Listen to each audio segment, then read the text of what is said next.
Bonjour tout le monde, bienvenue sur la chaîne Vibraction. Alors, dans cette vidéo, j'ai envie d'aborder le thème de la programmation et de l'homme. Voilà. Alors, il faut bien faire la distinction déjà entre l'homme et l'esprit.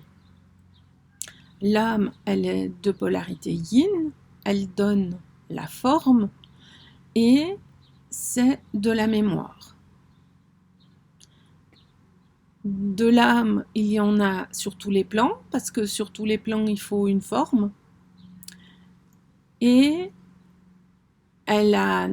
donc elle donne la forme, c'est de la mémoire, et aussi c'est de la programmation. Parce que, vous voyez bien, si on est ici sur Terre, il y a plein de planètes autour de nous, et tout est vraiment ordonné, mémorisé. Les planètes se tiennent à équidistance tout est organisé et ça c'est des formes. Et donc ça veut dire qu'il y a de l'âme partout.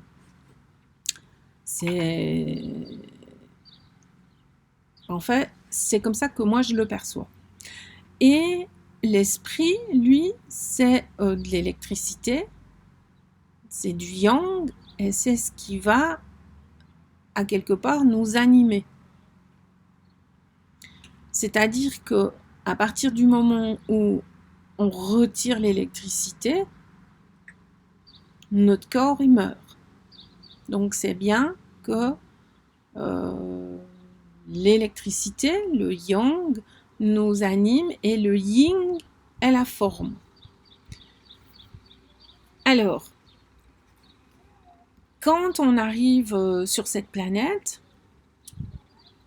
il y a donc un corps physique avec de l'âme et donc un esprit. Et ce qui se passe, c'est, jusqu'à maintenant en tout cas, nous étions assujettis à l'âme. On est toujours d'ailleurs. Mais cette âme, au fil des années vécues, des vies vécues, elle a engrangé beaucoup d'expériences. Parce que l'âme, elle veut tout expérimenter, elle veut tout tester. J'ai envie de dire, plus c'est trash, plus elle est contente, quoi.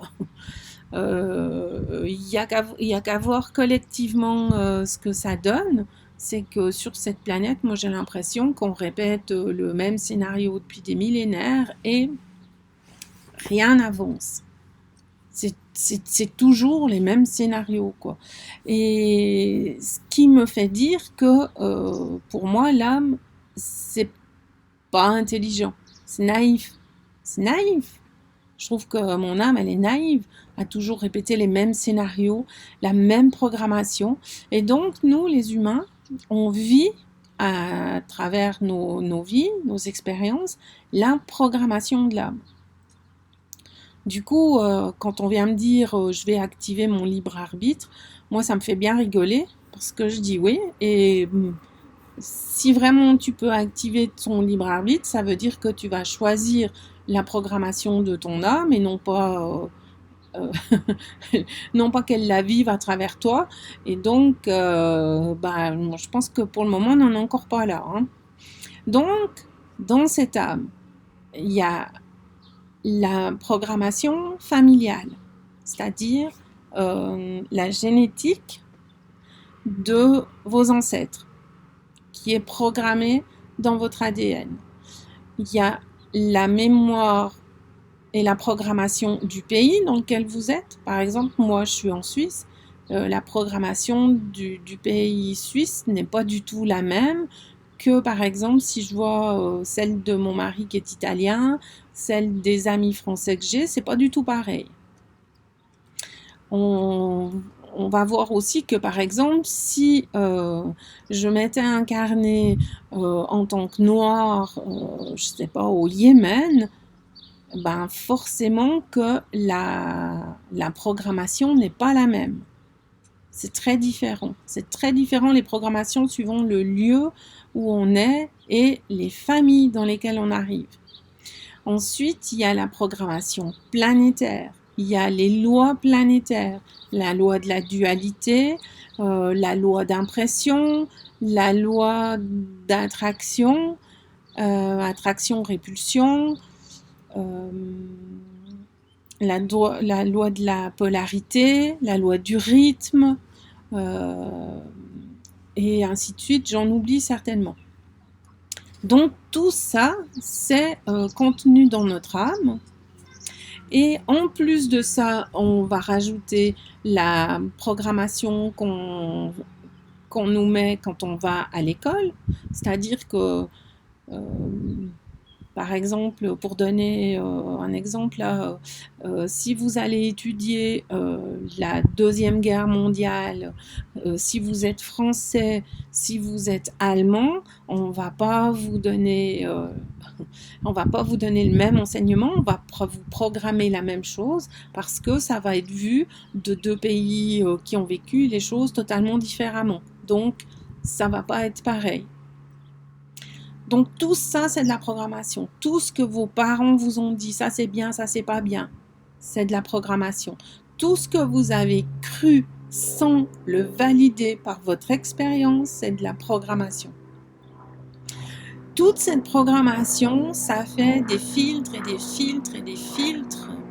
Ce qui fait que quand l'énergie de votre esprit descend et traverse toutes ces couches, quand elle arrive à vous, elle est colorée, du fait qu'elle a dû traverser tous ces fils, toutes ces croyances, toute cette programmation, et du coup, ce qui arrive, c'est vraiment très coloré.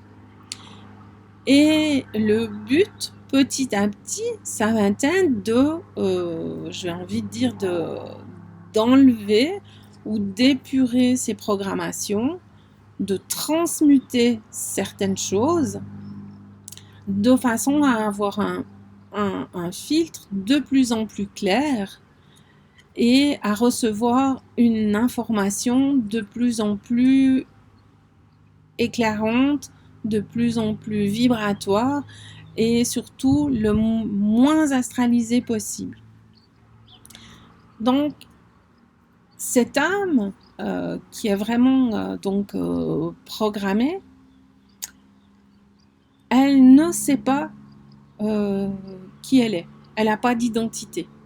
Puisque quand elle a quitté la source, la première impression qu'elle a eue, c'est qu'elle a été rejetée, abandonnée. Vous savez, ces 5 blessures de l'âme qu'on entend, c'est vraiment l'âme quand elle a quitté la source, c'est-à-dire que la source a décidé d'aller faire une expérience, donc elle s'est séparée d'elle-même.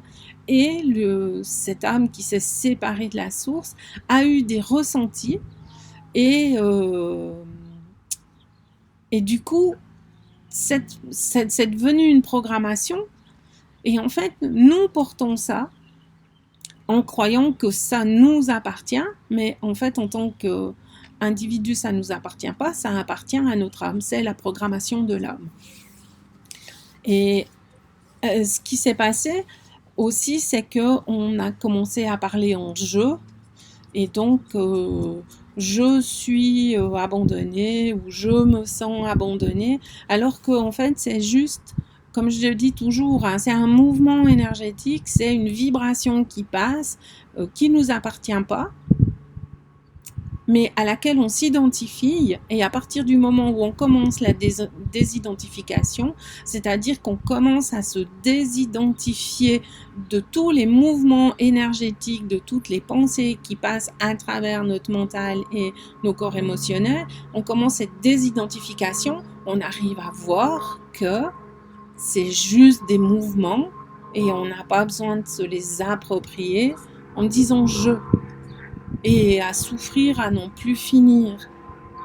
Parce qu'à partir du moment où vous commencez à vous désidentifier et à avoir cette programmation, vous pouvez commencer à dire « Ah ok, mais ça c'est un programme ».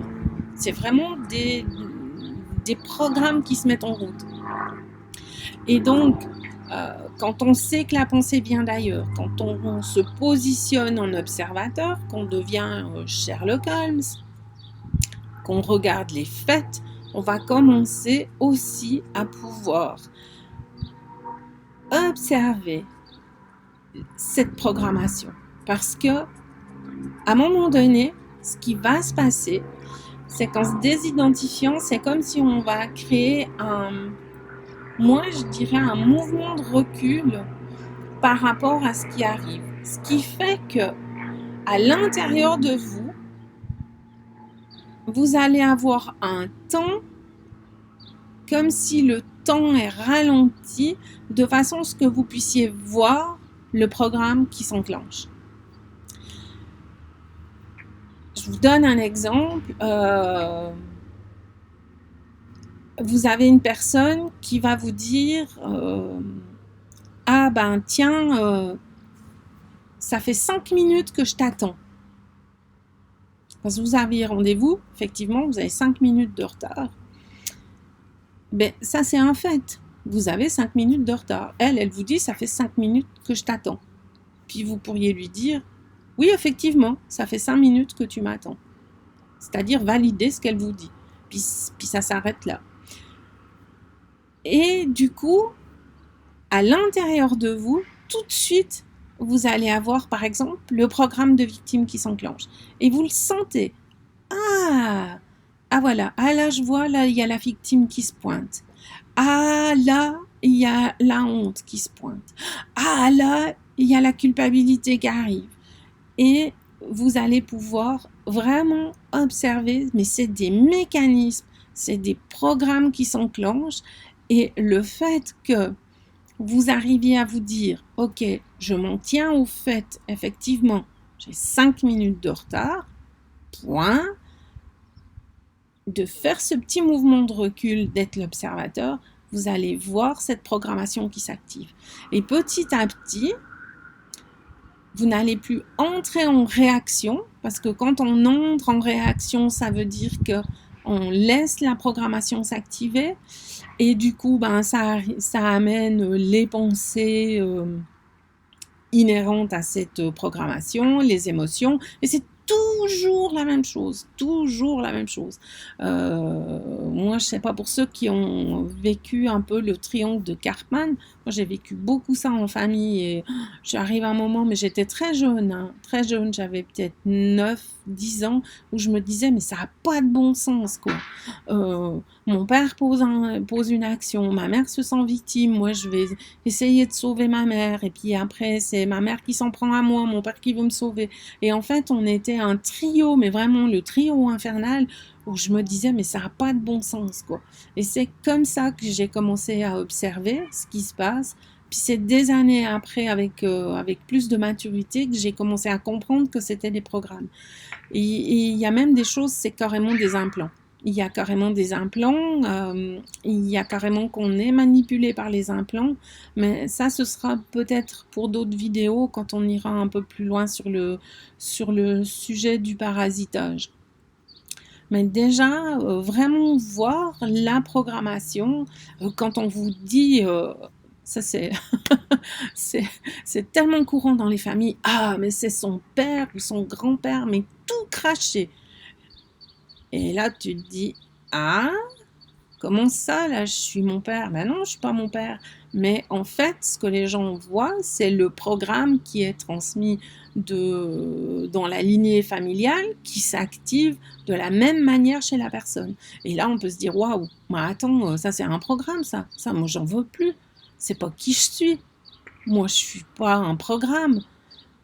Moi, je suis vraiment cet esprit qui descend, qui amène à chaque instant une nouveauté, parce que l'esprit, c'est dans l'instant, c'est du neuf, contrairement à l'âme, où c'est que de la mémoire.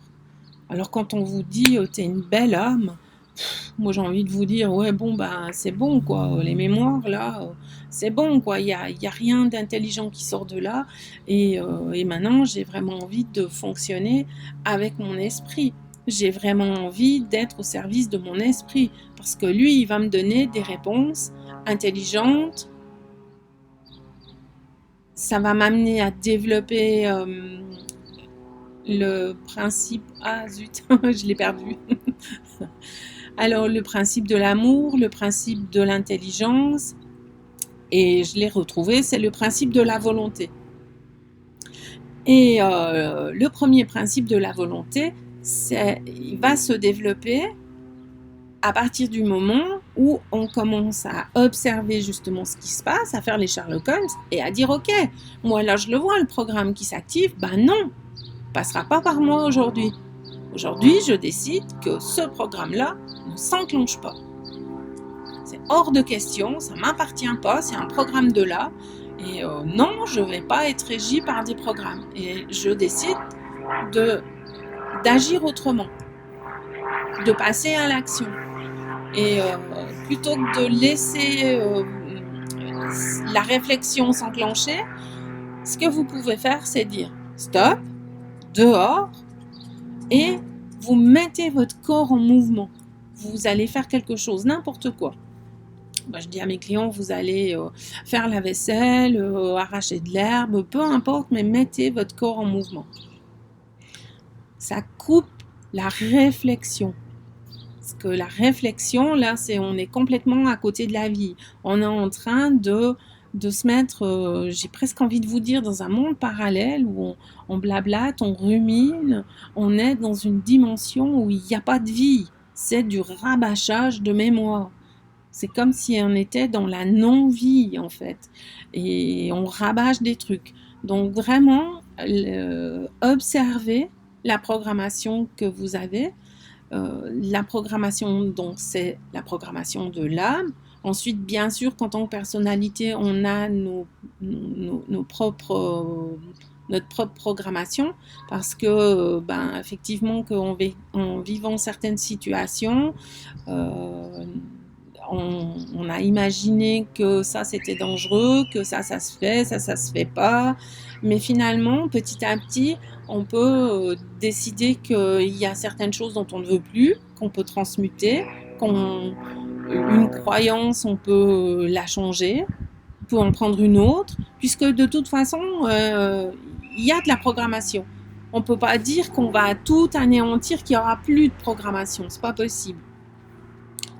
Mais donc, autant que faire se peut, choisissons la programmation qu'on a envie de vivre plutôt que de choisir, de garder des programmations qui nous desservent. Voilà. Je pense que j'ai un peu fait le tour. Et en fait aussi, voilà, ce que je voulais dire, c'est que l'âme elle est programmée, mais c'est aussi à travers ces programmations de l'âme qu'il va y avoir du parasitage. Parce que, si vous voulez, le réel dans l'histoire de l'âme, c'est qu'elle est une partie de la source qui s'est détachée d'elle-même pour venir vivre de la dualité. Ça, c'est un fait. Et donc, du coup, là où elle n'est pas dans le réel, l'âme, c'est qu'elle est rentrée dans la subjectivité en se disant là, je suis coupable de quelque chose, et la culpabilité, c'est un truc énorme sur cette planète. Je me sens coupable, j'ai honte, et tous ces programmes. Et tout ça, là, c'est de la subjectivité. C'est pas du réel, c'est de l'illusion. Et en fait, à chaque fois que vous vous sentez coupable de quelque chose, et ben voilà, vous entrez dans l'illusion du programme de l'âme, parce qu'en fait, vous ne pouvez pas être coupable de quoi que ce soit, puisque vous vivez une programmation, la programmation de l'âme, où vous allez vivre, vous allez être, entre guillemets, énergisé par l'esprit, et puis là, dans l'un comme dans l'autre, en fait, vous vivez chaque jour ce qui vous est amené à vivre, en fait. Vous choisissez pas. C'est soit vous êtes sous l'assujettissement de l'âme ou l'assujettissement de l'esprit. C'est deux choses différentes. Personnellement, je préfère être d'être en relation avec l'esprit, parce que pour moi c'est plus intelligent. L'esprit universel, il y a encore le principe de l'amour, donc ça amène vraiment une autre dynamique, ça amène d'autres expériences, ça nous sort de la polarité, donc c'est fini le bien et le noir. Il y a du bien et du noir, et on fait avec, et ça change totalement la dynamique de vie. Et j'ai envie de vous dire que la vie devient plus fun, quoi. Plus fun. Parce que d'être un Sherlock Holmes, de s'étudier soi-même, c'est vraiment fun. C'est vraiment fun. En tout cas, moi, je trouve ça génial. Et du coup, c'est vraiment intéressant de se positionner pour observer toute cette programmation, voir aussi, parce qu'à un moment donné, on les voit, les parasitages. Qu'est-ce qui vient parasiter nos énergies? Qu'est-ce qui vient parasiter notre boule mentale? Et puis ça, on en parlera, ça j'en parle beaucoup dans mes cours aussi. La boule mentale, combien on peut être parasité par là. Et aussi, on peut être parasité parce que tout d'un coup, on veut aller...